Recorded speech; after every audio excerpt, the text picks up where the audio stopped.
बिस्मिल्लाहिर्रहमानिर्रहीम। अस्सलाम वालेकुम everybody.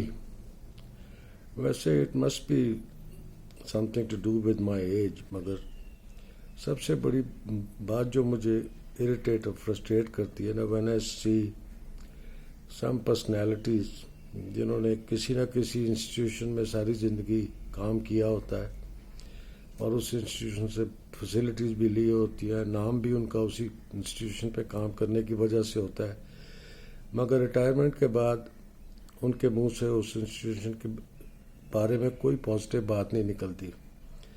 This goes for every institution in our country. और सबसे ज़्यादा तो मुझे तब इरिटेशन होती है जब मैं अपने सो कॉल्ड एक्स क्रिकेटर्स को देखता हूँ हु कम एज एक्सपर्ट, जिनको कोई ना कोई चैनल चांस दे देता है और वो बोलते हैं। अभी कल ही सिकंदर बख्श साहब ने बड़ी एक हिस्टोरिक स्टेटमेंट दी। उन्होंने फरमाया पता नहीं क्यों हम साइम अयूब और अब्दुल्ला शफीक को अभी तक खिला रहे हैं, इन पे काफ़ी टाइम ज़ाया कर लिए, काफ़ी पैसे खर्च कर लिए, it's about time they should go. चले, साइम अयूब और अब्दुल्ला शफीक ने सिकंदर बख्श साहब को तो जवाब दे दिया, but I am 100% sure Sikandar Bakhsh साहब यहाँ रुकेंगे नहीं। ये बड़ी बात इरिटेट करती है। आई मीन मेरे ख्याल में तो अगर आपने अपने खेलने के ज़माने में उस क्रिकेट, पाकिस्तान क्रिकेट की कोई खिदमत ना की हो तो यार रिटायरमेंट के बाद तो पाकिस्तान क्रिकेट को माफ़ कर दो।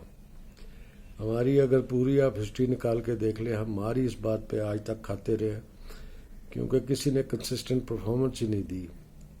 बहुत कम इंडिविजुअल्स आपको नज़र आएंगे जिनकी कंसिस्टेंट परफॉर्मेंसेस थी।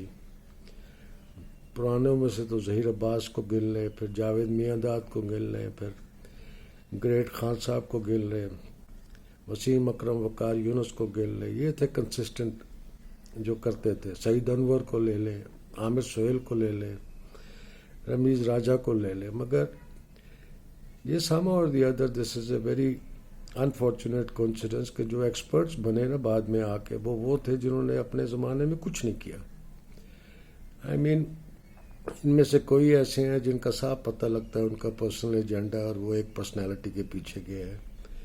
वो तो मैं बहुत दफ़ा रिपीट कर चुका हूँ। आजकल सबका फेवरेट टारगेट तो बाबर आजम है, उसके पीछे तो ऐसे ऐसी पर्सनैलिटीज़ अब टीवी पे आती हैं विच इज़ अनबिलीवेबल। ये दुख होता है कि आई मीन अगर आपने अपने खेलने के ज़माने में कुछ नहीं किया तो यार रिटायरमेंट के बाद तो चुप ही रहो। आई मीन क्रिकेट को नुकसान ना ही पहुंचाओ तो बेहतर है। आज की जो विक्ट्री थी वो माशाल्लाह ऐसी ज़बरदस्त विक्ट्री थी कि मेरा तो ख्याल है अगर किसी में कुछ शर्म थोड़ी बहुत रह गई है तो बात नहीं करेगा।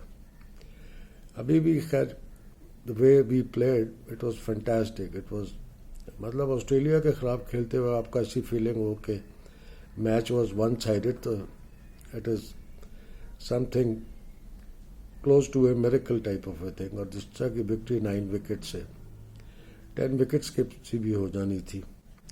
The way we clobbered them was unbelievable. और ये जो मुझे तो ऐसे लगता है कि उन्होंने बड़ा प्लान किया हुआ है कि थर्ड वनडे में उन्होंने अपने मेन प्लेयर्स को बिठाना है, but may be they will change their mind now because this is not on. वैसे कि आप एक ऑन गोइंग सीरीज़ में आराम से अपने मेन प्लेयर्स को बिठा के और एक किस्म की बी टीम को आगे कर दो, it is insulting for the visitors. This should not happen.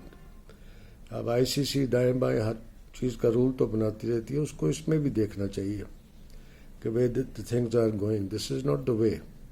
जब एक सीरीज़ चल रही है तो whole series should be played with the full sides. It is like you are insulting your visitors कि आप इस काबिल नहीं हो तो अब आपके अगेंस्ट हम बी टीम, जिस तरह हमारे पास सी टीम्स आती हैं। I think England is the only country which sends there a team and they be did very well against them also.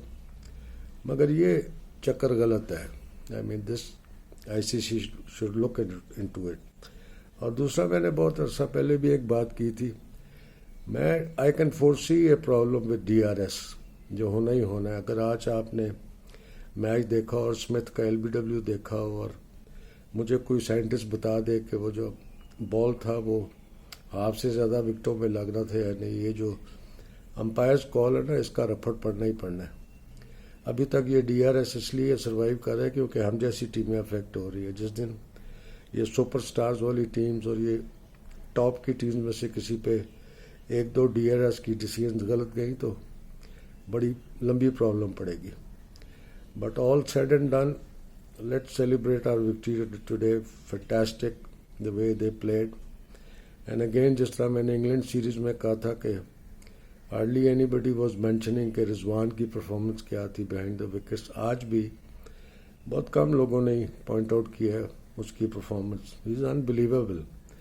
اس کی جو انتھوزیازم ہے اور جو سیلف لیس نیچر ہے اور جو سب کو لے کے کھیلتا ہے, that is paying off. I mean 6 catch پیچھے پکڑ جانا اور پھر 7واں بھی ہی was unfortunate, otherwise world record ہو جاتا. بٹ اس کی سب سے بڑی جو کیپیبلٹی ہے وہ یہ ہے وہ ہر ٹیم کو ٹیم بنا کے چلاتا ہے. یہ اس میں کوئی ان بلٹی کیپیبلٹی ہے. Very well done Rizwan and very well done the whole team. This is what we want and this is what we are expecting and this is what we are praying for. Keep it up, inshallah. This is a golden opportunity to beat Australia in a series in Australia. And the way things are going, I think we'll be able to make it.